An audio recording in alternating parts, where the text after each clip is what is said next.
Radio Courtoisie, indépendance totale. 7h, 10h sur Radio Courtoisie, suivez la ligne droite. Bonjour Jordan Florentin. Allez-vous ? Très bien et vous ? Alors merci d'être avec nous ce matin.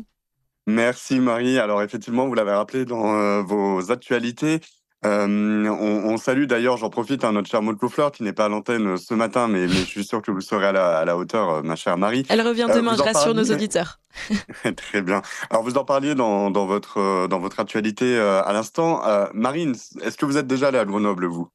Même pas, non, j'y suis jamais allée, effectivement. Alors, je vous conseille, prenez un gilet pare-balles la prochaine fois ou un gilet anti-lame de couteau, hein, ça pourrait vous sauver la vie. Ou bien peut-être un voile islamique, hein, vous vous fondrez dans le paysage et vous risquerez moins d'être une victime de l'insécurité maximale et du risque de meurtre qui est absolument quotidien dans ce pays. Alors, pardon, précisons, hein, ce n'est pas juste quotidien, c'est continuel. C'est 7 jours sur 7, 24 heures sur 24, vous risquez votre vie aujourd'hui en France. Il n'y a plus une seule seconde, ni un seul endroit aujourd'hui dans ce pays où vous pouvez tout à fait et à 100% vous sentir en parfaite sécurité et en toute quiétude. Merci Jordan, c'est très réjouissant. Vous citiez Grenoble car justement vous aviez un exemple.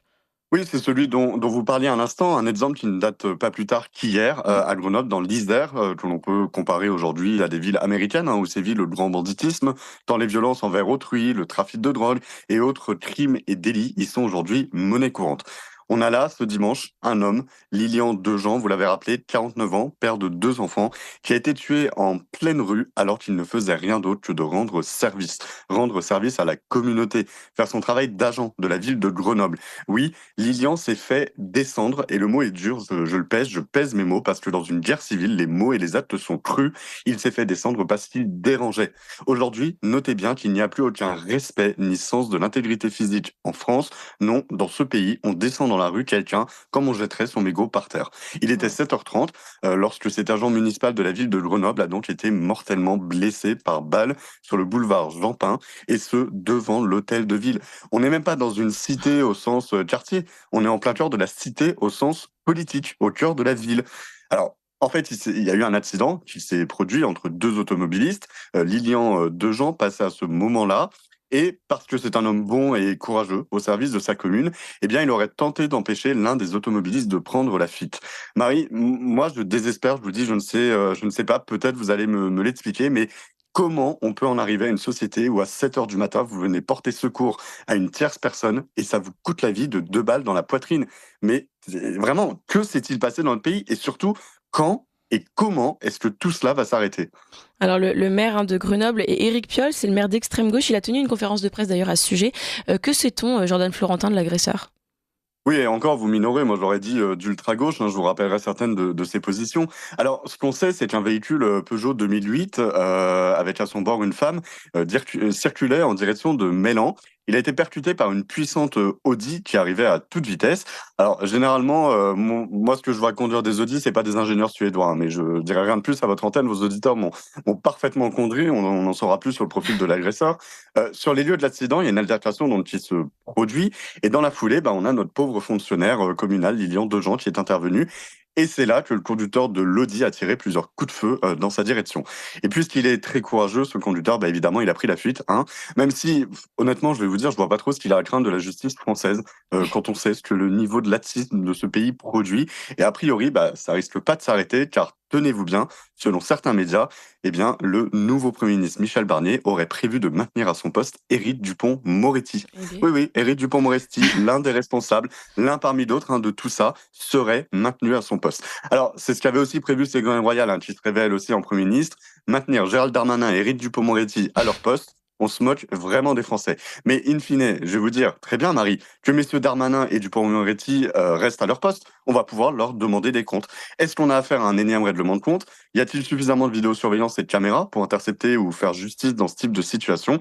Mais surtout, c'est la question que tous les Français doivent se poser ce matin. Que faisait un homme armé dans une Audi en plein milieu de la ville à 7 heures du matin, armé? Vous vous rendez compte de ce que ça signifie? À tout moment, comme ça, quelqu'un d'armé peut vous tuer dans la rue à la moindre contrariété. Et est-ce que vous savez si un hommage est prévu pour cet homme ?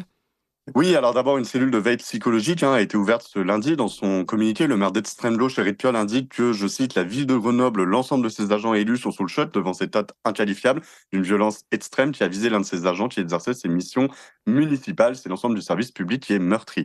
Donc il y a un temps de recueillement qui est organisé à 14h devant l'hôtel de ville de Grenoble et un rassemblement d'ici 17h30 sur les lieux du drame.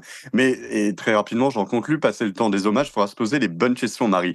Le maire d'extrême gauche, il parle d'une violence débridée, d'un homme qui ne peut être que décérébré pour avoir une arme sur lui à 7h du matin. Sauf qu'en fait, le maire, il semble découvrir l'eau chaude. Début septembre, un homme de 36 ans reçoit 2 projectiles de Kalachnikov à proximité d'un point de deal. Et il s'agit du 18e épisode de violence par arme à feu depuis le début de l'année dans l'agglomération de Grenobloise. Et je tiens à rappeler, et je termine par là, qu'Éric Piolle, c'est un maire qui se déclarait délinquant solidaire en apportant son soutien au militant d'ultra-gauche Cédric Héroux en mai 2018. Et déjà à l'époque, le préfet de l'Isère craignait que cela soit un appel d'air à commettre des infractions ou actes illégaux. Mais rien d'étonnant pour un maire qui en 2014 avait, avant même d'être élu, affirmé être contre la présence de vidéosurveillance dans ses rues. Bref, à la ville de Grenoble, il y a des gens, c'était un peu le papa du service. Comme disent ses proches, c'est un homme très actif qui défendait toujours le bien commun, le collectif, toujours là quand on avait besoin de lui. Et là, c'est lui qui avait besoin de nous et nous, nous n'avons pas été à la hauteur pour le défendre.